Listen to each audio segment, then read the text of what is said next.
Rolling. Assalamualaikum warahmatullahi wabarakatuh. Yang terhormat Pak Tajudin selaku Kepala Sekolah, yang terhormat Pak Margo sebagai Kepala Kurikulum, dan juga Pak Rekan sebagai tokoh masyarakat dan juga rekan sejawat serta anak-anak sebagai wakil dari murid SMA Negeri 1 Pare. Perkenankan saya hari ini akan mensosialisasikan gagasan program pemanfaatan aset sekolah. Jadi saya akan menyampaikan 2 kali. Yang pertama mengenai pemanfaatan aset sekolah, dan nanti yang kedua mengenai program prakarsa saya mengenai pemanfaatan aset sekolah. Di next one. Jadi ini nanti lebih interaktif ya Bapak Ibu dan anak-anak. Jadi saya akan sering bertanya gitu. Menurut Bapak Ibu dan anak-anak, apa saja yang termasuk aset sekolah yang dapat dimanfaatkan untuk menunjang kebutuhan belajar murid? Mungkin Pak Teji mau menjawab, Pak. Aset menurut Pak Teji apa, Pak?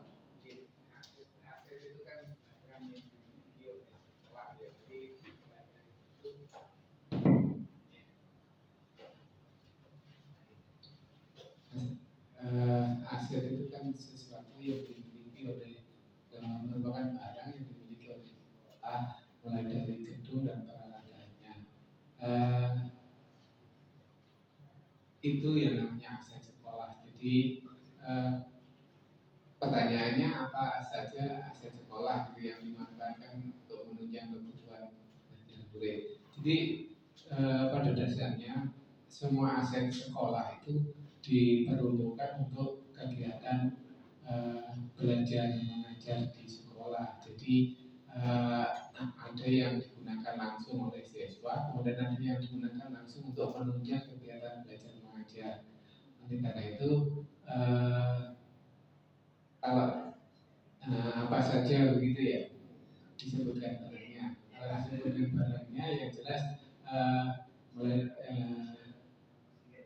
gedungnya, kemudian peralatan yang ada di dalam gedung itu dan peralatan yang ada di sekolah itu bisa dimanfaatkan untuk kegiatan belajar mengajar oleh siswa. Kalau human being-nya itu termasuk aset juga ya, karena dianggap aset berarti ya semua warga sekolah dari bapak ibu guru, kemudian karyawan dan siswa itu merupakan aset dari sekolah. Iya Pak, terima kasih sekali Pak. Mohon maaf ini awal-awal sudah seperti membuat Pak Teji kaget tuh kok saya gitu. Ya karena mungkin yang lain juga belum tahu ya aset ini sebenarnya apa gitu. Kalau mungkin dari murid bisa mengenali tidak aset itu apa? Mungkin uang saku. Apa saja yang termasuk aset sekolah yang dapat dimanfaatkan untuk menunjang kebutuhan belajar murid? Bagi saya itu aset itu barang-barang atau fasilitas yang dimiliki oleh sekolahan. Yaitu contohnya kalau akademik yang di dalam ruangan itu ada kipas untuk pendingin, terus ada LCD proyektor bisa digunakan ketika siswa atau guru menampilkan PowerPoint menggunakan laptop. Terus juga ada fasilitas yang non-akademik atau di luar ruangan, yaitu ada bola, terus juga rakitnya lapangannya termasuk tidak? Ya, lapangannya juga termasuk. Terus rakitnya bulu tangkis, terus tempat parkir buat siswanya memarkir motor di sekolah, sama juga ada juga toilet. Sekian, terima kasih. Kalau benda, ya kalau itu semua tadi kan benda mati ya. Kalau misalkan yang hidup,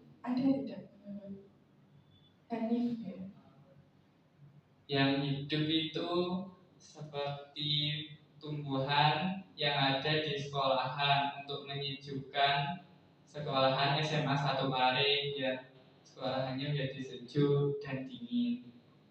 Sudah itu aja ya. Ya sudah. Oke. Terima kasih Hanif. Bagus sekali untuk jawabannya, terutama Pak Teji yang memang sudah berkecimpung menjadi pemimpin sekolah, dan sebenarnya anak-anakku sekalian, murid-murid ini juga menjadi pemimpin pembelajaran, terutama untuk dirinya sendiri. Jadi aset yang Murina tanyakan tadi, yang aset hidup, Pak Teji menjawab sebagai guru atau warga, seluruh warga sekolah ya. Terus kamu tadi menambahkan ada pohon tumbuhan seperti itu ya.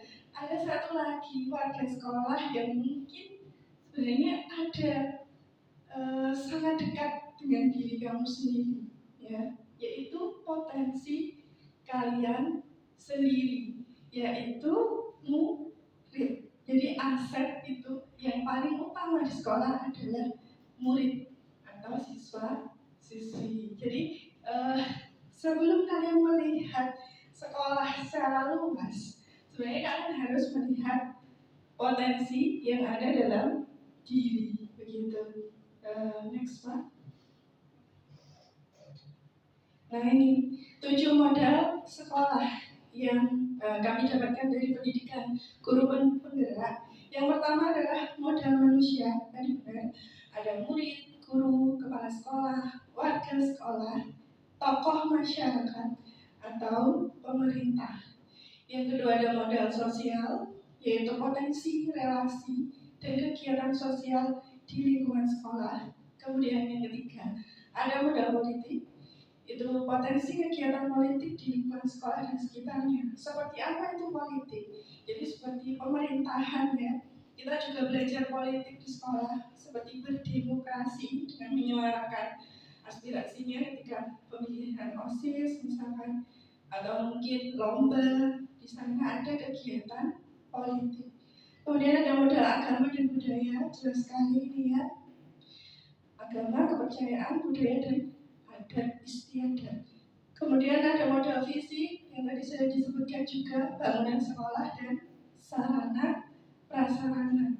Yang keenam ada modal lingkungan atau alam, yaitu potensi keadaan alam dan lingkungan sekolah. Nah, mengapa saya membedakan antara potensi keadaan alam dan lingkungan? Perbedaannya adalah kalau keadaan alam itu seperti pegunungan atau mungkin di pesisir itu berbeda. Kalau lingkungan sekolah itu bisa perkotaan atau perdesaan gitu ya. Kemudian ada modal finansial, di situ adalah potensi kegiatan dan kekuatan finansial di lingkungan sekolah. Yang paling sederhana adalah kantin dan kopsis ya, finansial. Next Pak. Ini jadi fokus yang akan saya bahas mengenai aset yang saya prakarsakan untuk dimaksimalkan adalah dari modal manusia.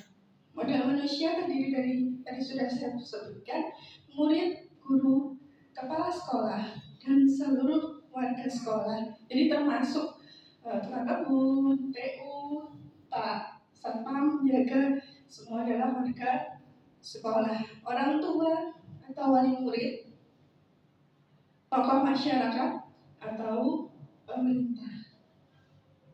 Saya fokuskan di modal manusia, mengapa? Next. Ini dia. Yang saya fokuskan adalah modal manusia, terutama murid. Saya tekankan lagi, saya ingin memfokuskan pada empati, kepedulian, dan karakter positif murid, yaitu budi pekerti. Adalah aset utama yang akan menjadi fokus pengembangan yang saya ajukan sebagai prakarsa perubahan di sekolah. Jadi mengapa kok Bu Rina tiba-tiba fokusnya hanya ke murid? hanya ke murid ya, nanti akan ada penjelasan berikutnya. Mengapa saya memfokuskan kepada murid? Karena dari latar belakangnya saya melihat banyak sekali keluhan ya. Mungkin anak-anak tidak tahu, jadi ketika di ruang guru, ketika berngobrol, atau mungkin ketika saya mengajar di kelas, itu terlihat sekali perbedaan antara murid zaman dulu dan juga murid zaman sekarang. Kalau murid zaman dulu itu, misalkan ada kertas jatuh, gitu ya, di dalam kelas, atau kelasnya terasa kotor, itu langsung dibersihkan, merasa tidak nyaman. Coba kalian rasakan sendiri sekarang bagaimana kondisi kelasnya. Kalau tidak diperintah, maka apa yang terjadi? Bisa menjawab? Mungkin dari perwakilan. Ada yang menjawab?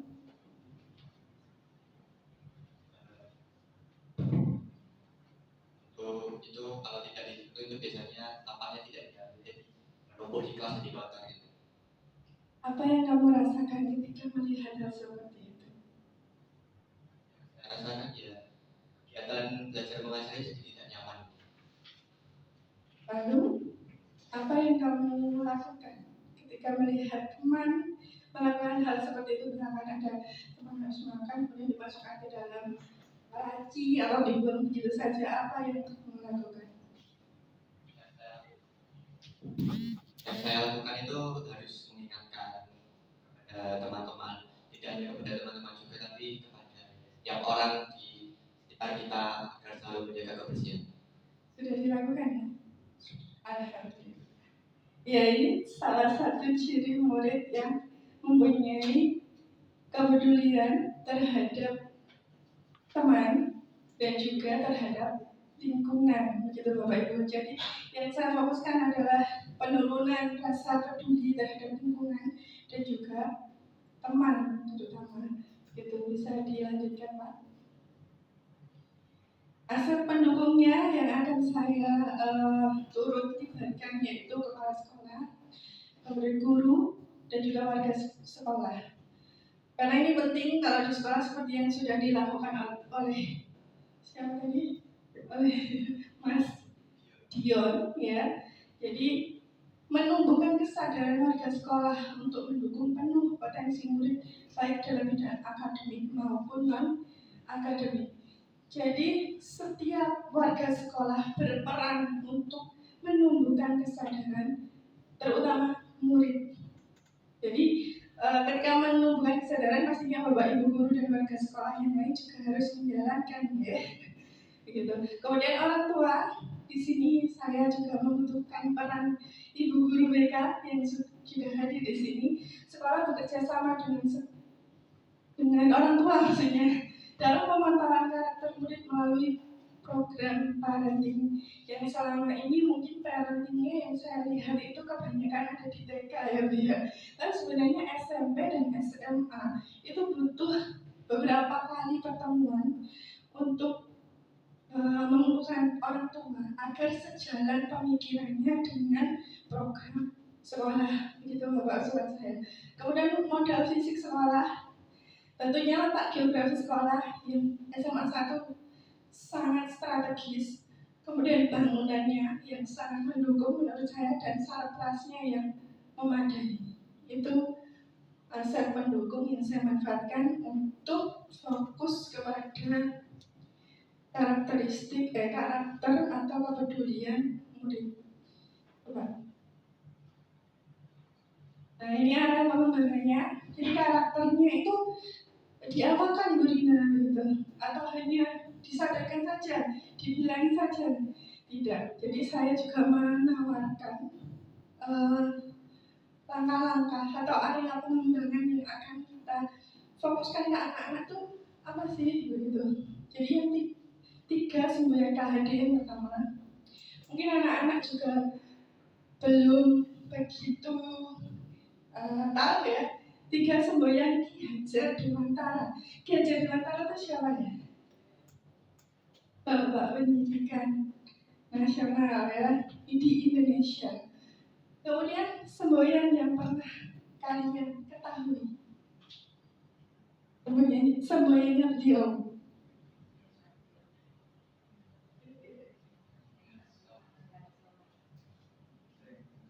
Dijawab saja.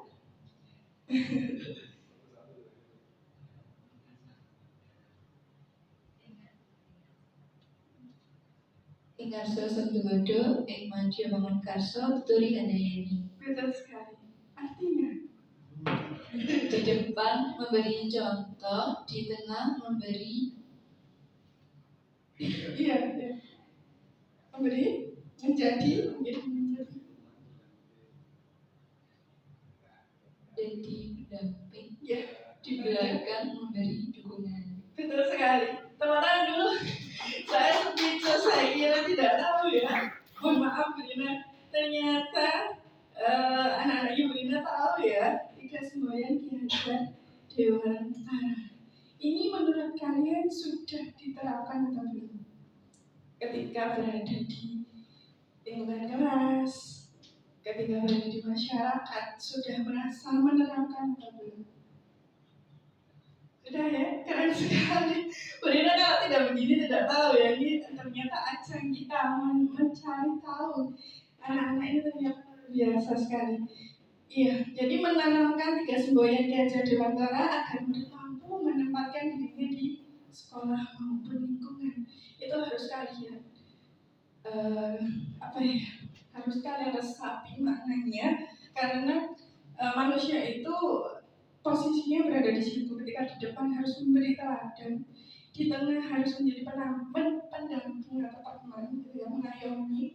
Kemudian yang di akhir menjadi pendukung atau pendorong. Terus yang kedua adalah mindfulness. Mindfulness itu artinya kesadaran penuh. Setelah yang menyadari tiga semboyan ini, kalian harus menyadari penuh pembiasaan kesadaran diri agar mampu berperan tangguh di sekolah maupun masyarakat. Jadi sudah disadari, sudah diketahui, kemudian harus menyadari dan harus menjalankannya.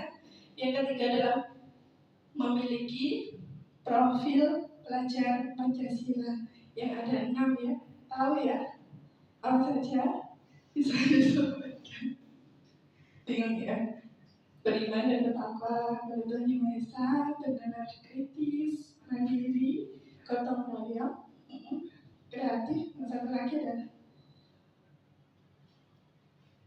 gotong royong tadi sudah disebutkan belum? Iya, ada 6 ya pokoknya ya. Itu disadari juga dan juga harus kalian terapkan.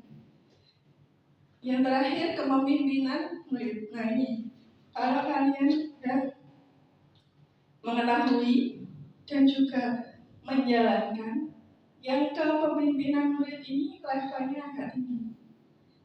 Jadi kalian harus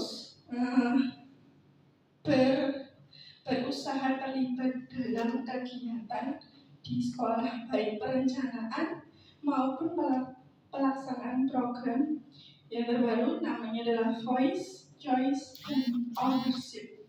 Voice itu suara kalian. Jadi dulu itu Brina pernah ditanya oleh murid, Bu, saya agak terganggu atau kurang suka dengan program sekolah A, misalnya program A. Oh iya, kenapa? Karena begini.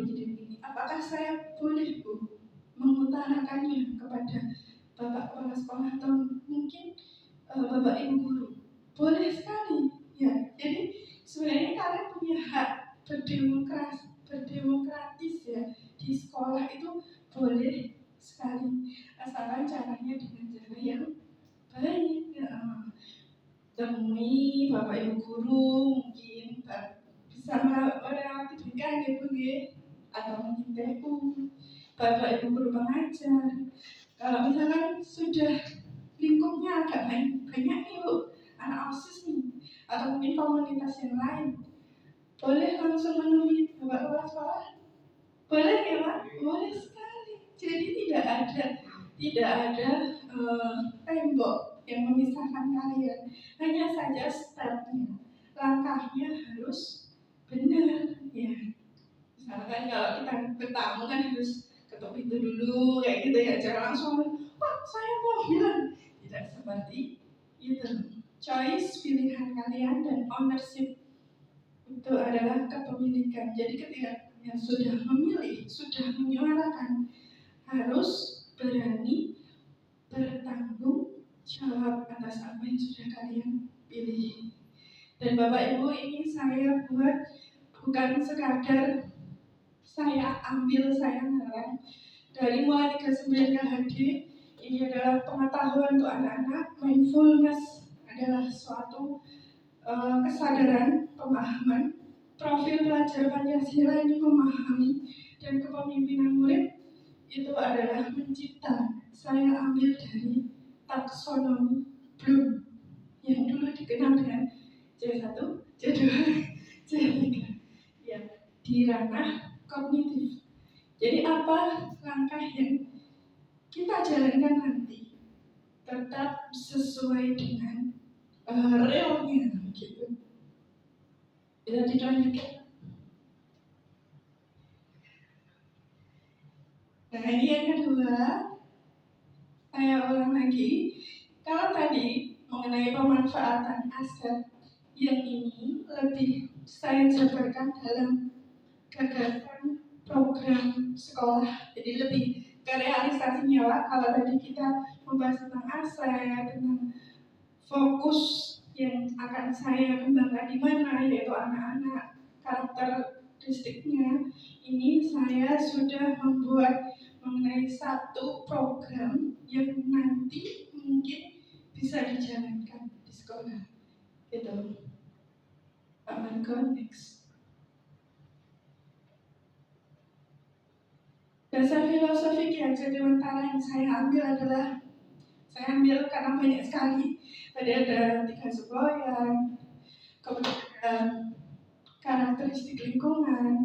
Saya ambil dari budi pekerti, yaitu watak, karakter adalah bersatunya perpaduan harmonis antara gerak, pikiran, perasaan, dan kehendak atau kemauan sehingga menimbulkan tenaga atau semangat.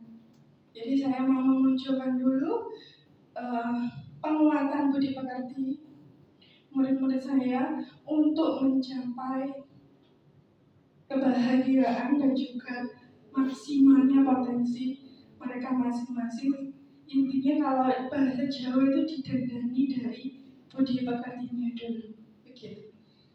Lalu programnya seperti apa? Lanjut Pak Marco. Poin profil pelajar Pancasila yang saya kembangkan, saya tadi memilih beriman bertakwa, bernalar kritis, dan bergotong royong. Jadi fokusnya hanya ada 3 dari 6. Monggo Pak Lekan.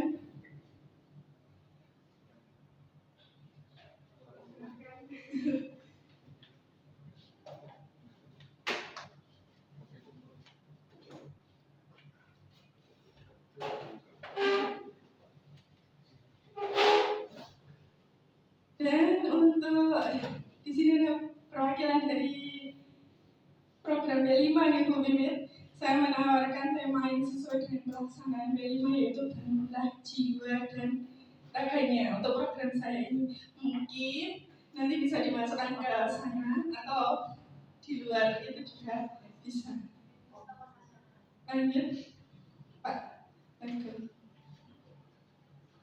Karakteristik lingkungan kepemimpinan murid yang akan saya dikembangkan, yaitu lingkungan yang menyediakan kesempatan untuk murid menggunakan pola pikir positif dan merasakan emosi positif hingga berkemampuan dan berkeinginan untuk memberikan pengaruh positif kepada kehidupan orang lain dan sekelilingnya. Yang tadi sudah dijalankan ya, sederhananya itu mengingatkan teman. Prakarsa perubahannya melatih murid, ini dia program saya. Melatih murid menggunakan pola pikir positif, empati dan kepedulian sesama dan lingkungan dengan program gerakan berbagi aksi baik.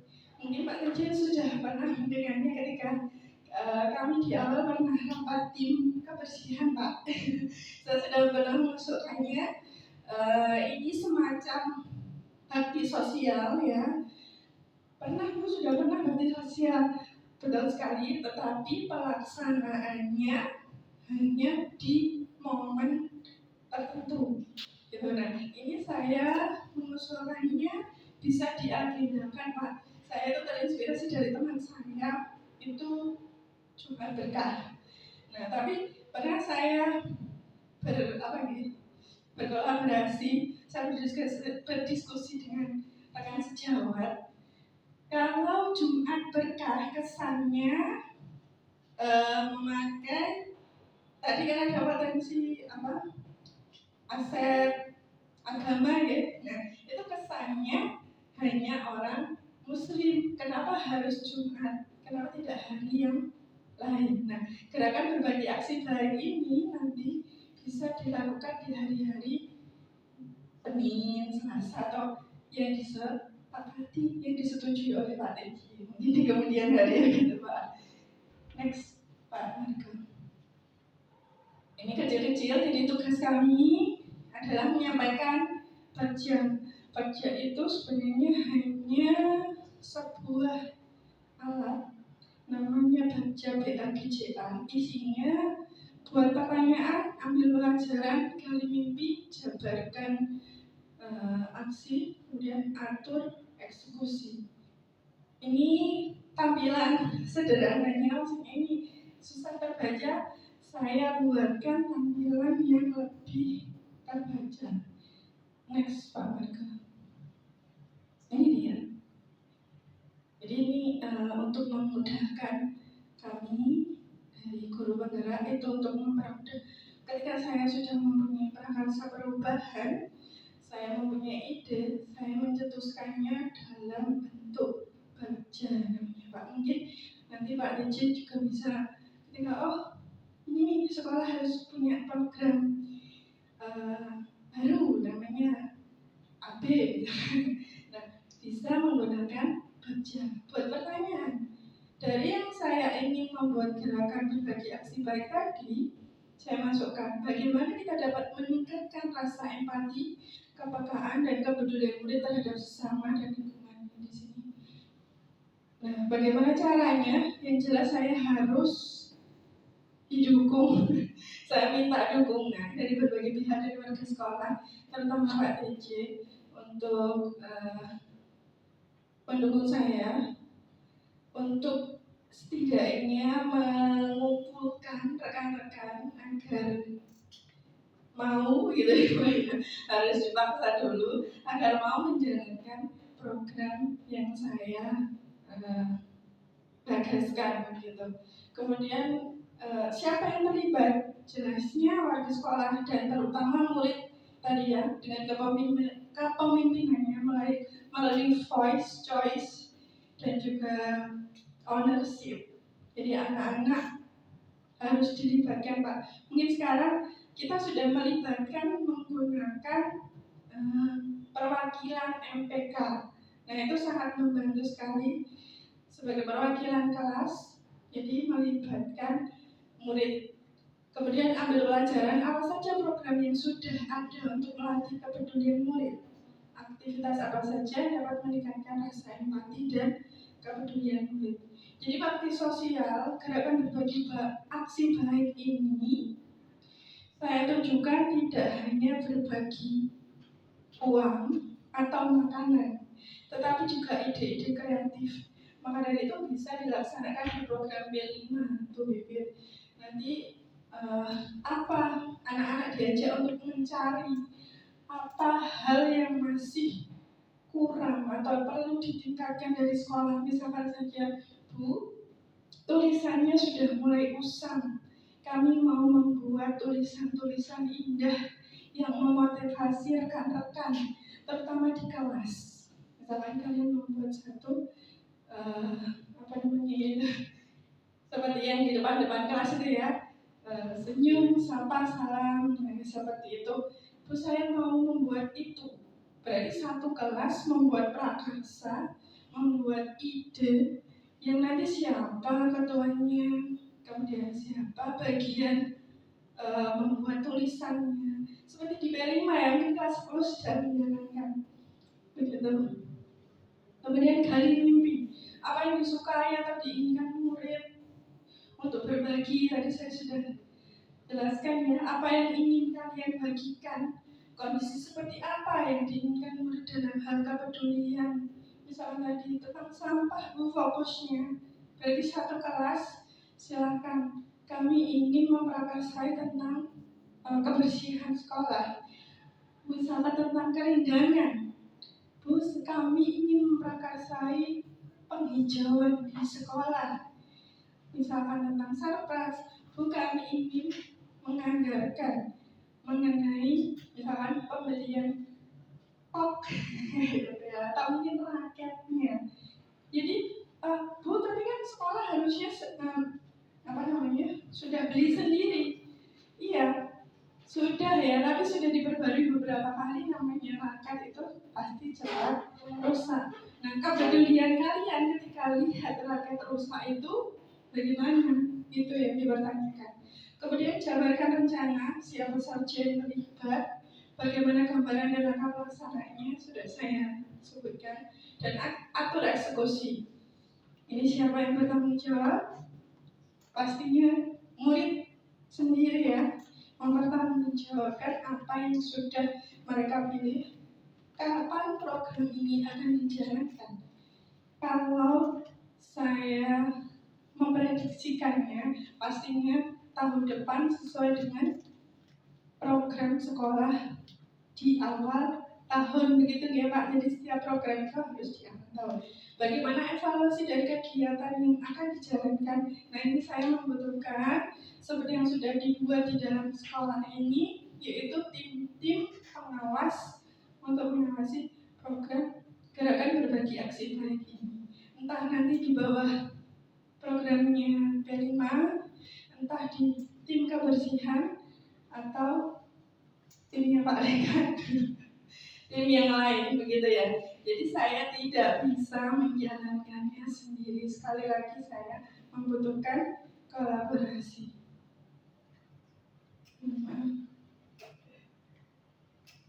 Sekian dari apa yang saya terangkan, saya presentasikan dari awal, yaitu mengenai aset dan prakarsa perubahan yang saya tawarkan. Mungkin nanti bisa dijalankan di sekolah ini, Pak. Mohon maaf apabila ada kesalahan, kurang lebihnya sebagaimana saya mohon maaf sekali lagi.